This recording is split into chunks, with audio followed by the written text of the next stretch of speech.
Hi everyone. I hope you are safe and at homes, and in stressful times like this, you and your family are safe.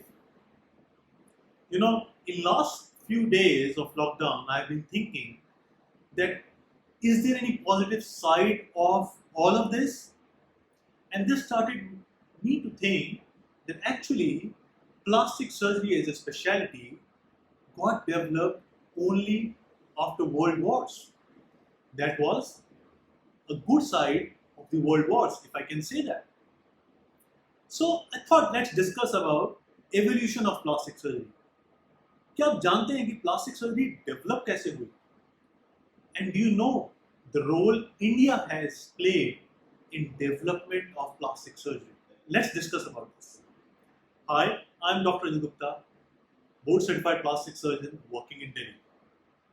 And I'll be discussing with you the evolution and the growth of plastic surgery over centuries and the role India has played in that. Do you know who is regarded as father of plastic surgery? He's an Indian saint with the name Sushruta. In fact, it is said in 6th century BC, Sushruta used to do skin grafting. This has been mentioned in his book called Sushruta Samhita. And this book is read across the globe. In fact, that's why across the globe, people consider an Indian as father of plastic surgery. So you see, plastic surgery actually started developing as far as before Christ era. The other thing which I wanted to share with you, that one Indian ruler actually helped plastic surgery to develop as well.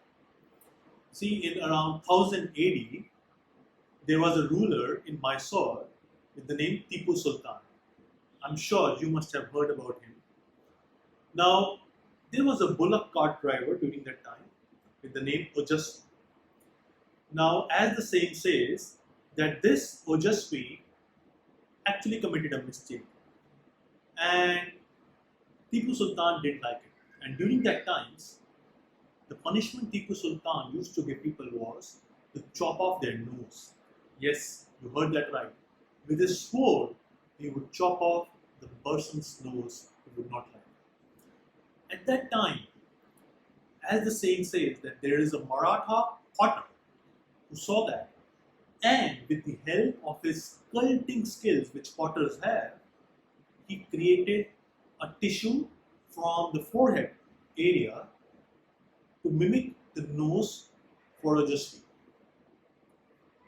This was witnessed by two Britishers, and they in fact wrote in their gazette also, which was published later on in Britain, about how the nose was reconstructed using the principles of plastic surgery by a potter and some surgeons in India. In fact, it is also said that Ojasvi was then later taken up for a job by British Army, and he got pensions from Britain as well. Isn't this very interesting? That how a diversity, a ruler chopping off someone's nose, helped a procedure to develop. And then came the big two world wars. Now, with world wars, there were many Americans and European soldiers who were traumatized, who had loss of their eyes, nose, hands, legs, and all not kind of trauma. Now, the surgeons or the plastic surgeons at that time had to reconstruct those things. If someone had a very deformed scar on the face, they had to improve their face. So their techniques of facelift got developed. So you imagine, a trauma was improved by reconstructive principles of plastic surgery, and then these surgeons, since they are now artists, they now understand how to improve a normal looking face as well without any trauma, so that they can do a facelift surgery. This is how plastic surgery developed. In fact, 1931, first public facelift and rhinoplasty was performed in America. So, World Wars actually helped develop our specialty. Now, plastic surgery as a word was described in 1798 by a Greek surgeon, Pierre Desort. Now, plastikos is actually a Greek word which means to mold. And by that time, it was understood that plastic surgeons are like artists, like sculptors, and they mold the existing tissues in the body to either reconstruct or add beauty to existing features. Isn't that interesting? Even in 1798, people got to know that how plastic surgery can improve any part of their body. However, at that time, use of surgery was slightly restricted because anesthesia was not that developed.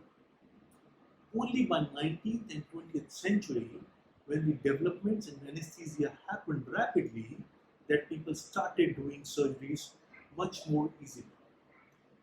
In fact, there is a notification that in 1890s, there was a chief medical officer in Junagad, India, with the name Tribhovandas. Now, this gentleman did a rhinoplasty and wrote this in a book describing very detailed about how he gave anesthesia. You see, by that time, only wine and alcohol was used to sedate or anesthetize an individual.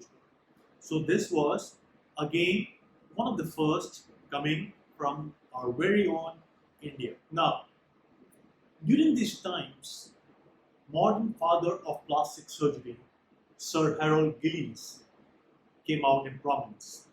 Now, this gentleman was a plastic surgeon working in France, and he improvised his techniques treating the soldiers, the general public, who had suffered due to World War, and then used those new abilities, the tools which he developed during these times to improve normal individuals and develop cosmetic surgery as a branch. Similar times, in something around 1950, two plastic surgery departments developed in our very own country in medical colleges.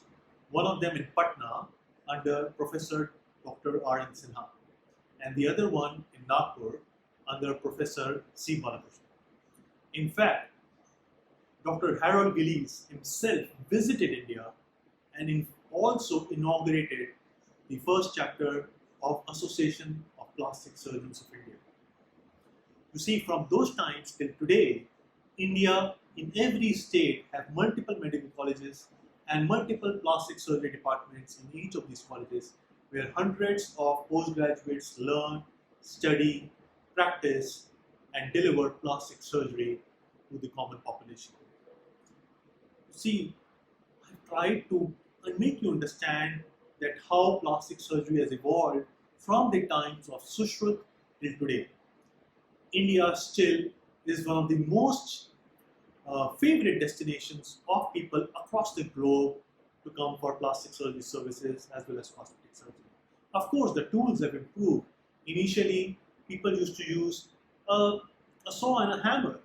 Now we have tools like microwaves, lasers, piezotome, very sophisticated, fine instruments so that we can deliver much more finer results with very, very nice finish. But this history tells us that we should be proud of what India has developed. India was greater at that time, even great today. And in every adversity, we will come out much stronger. So stay home, be safe, all the very best.